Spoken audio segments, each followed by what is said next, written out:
Gaming laptop for someone like me who's not a gamer? Let's find out. Hey, what's up guys? My name is Denis and you are welcome to another video. Until recently I've been using my old, almost dead I could say, MacBook Pro from 2012. But as for everything, it was time to change it. I went to Apple Store and my mind was like, what a prices! Oh my god, don't get me wrong here, I love Apple products. But price for the laptop that will serve my needs? Sorry Apple, maybe next time. Then I started to search online for some Windows based laptop and oh dear, so many configurations and different prices. Whew! I went through all well-known brands and everything was about $2,000. And then Jesus came to me.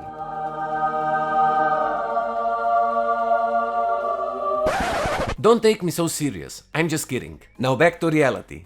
And suddenly I found out that Xiaomi made their new gaming laptop with i7 8th generation processor for only $1,300. What? No, that's not all. Let's go deeper.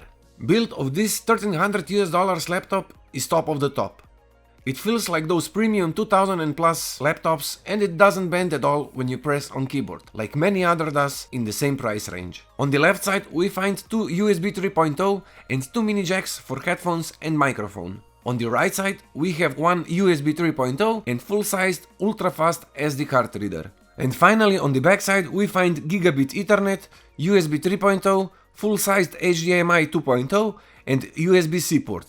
Which unfortunately is not the Thunderbolt 3, but it still can provide video signal out, which means you still can connect two displays out of this laptop. As I mentioned before, it have i7 8th generation processor, 16 gigs of RAM, 8 gigs in each slot, but you can upgrade it up to 32 gigs.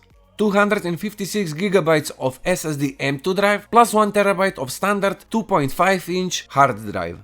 Another free slot for another M2 SSD drive, where I included another 512 GB drive from Kingston, and GeForce GTX 1060 with 6 GB of RAM. What?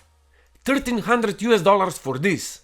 What? Laptop itself is little heavier due to its cooling system. It have 2.7 kilos, but cooling system is amazing, especially after BIOS update. Before update, fans were loud as hell, even on 40 degrees. Now, they are in standby mode until CPU gets constant 50 degrees, and after that, they boost up a little. If we move on to display, its 1080p display, unfortunately not the best for gamer as it's 60Hz display, but it's still very good for video or photo edits. 72% NTSC translated to 99% sRGB was one of the keys that made me to buy this laptop. It's easy to edit 4K videos, as I will show you in a minute. 1 megapixel camera is, well, honestly I don't care about camera quality, but here is the sample of it. As I said before, camera is nothing special, 720p camera with two microphones, and I hope at least that it sounds okay. Position of camera is good, above display, but if you want to stream yourself, just buy external camera, as cameras don't even cost much nowadays. Keyboard, well, keys are okay. Key traveling feels natural, something between old and new age laptop days. And things that I don't like about this keyboard, position of shortcut keys, well, they could be on the top, not on the left side. I had a lot of problems at the beginning where instead of pressing on escape button, I pressed on turbo ventilation instead.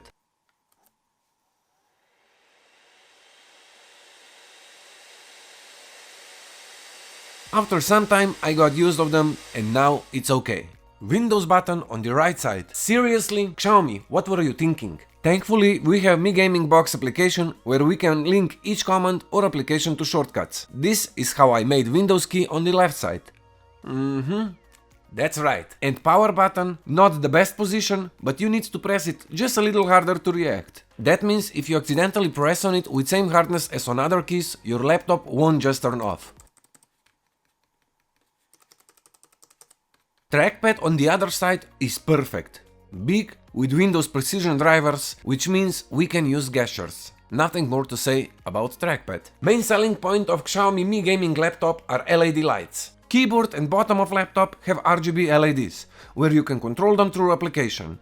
Maybe I miss more gaming LED settings here. Xiaomi, If you are watching this, make us a favor and update this. But overall, it's a nice addition. Turning the LEDs off makes this laptop ordinary office laptop. No special gaming logo on the outside, no branding anywhere except at the bottom of display. Ordinary, daily, office-like laptop. At the end, the speakers. Two 3-watt speakers are quite good, but little lacking of bass. Again, these are internal speakers. If you want perfect sound, you either get headphones or speakers, like I did. And the real world use of this gaming laptop. As I don't play games, I tested Fortnite on it anyway. Playing Fortnite with VSync on, I get 60 FPS, and after hour of playing, my CPU is at around 70 degrees, while fans kicks in all the time at around 5000 RPM. Turning off the VSync gives me between 110 and 120 constant FPS, but then temperatures goes also up a little. Keyboard gets warmer, but not that much that you could not play it. But if the games would be designed properly to use all cores, temperatures will be much lower. Video editing is like a butter. No frame drops at 4K at 25 FPS, editing is easy and smooth. And exporting time? 5 minutes for 5 minutes long 4K video. Comparing this to my old MacBook Pro from where I needed 20 minutes for 5 minute long video in 1080p, this is an absolute winner. And my final conclusion, if you're a hobby gamer, want something kinda portable, then this laptop is definitely for you. If you're a content creator like I am, you definitely won't miss anything with it. You will need some time to get used on this keyboard style because of shortcuts and Windows key, but it usually takes only a few days. Now for professional gaming, don't even think about laptops. Buy professional gaming PC. That's it guys, thank you for watching this video. Now hit that like button, smash that subscribe button if you're not subscribed yet, and kick the notification bell. And until the next time, stay in love. Peace!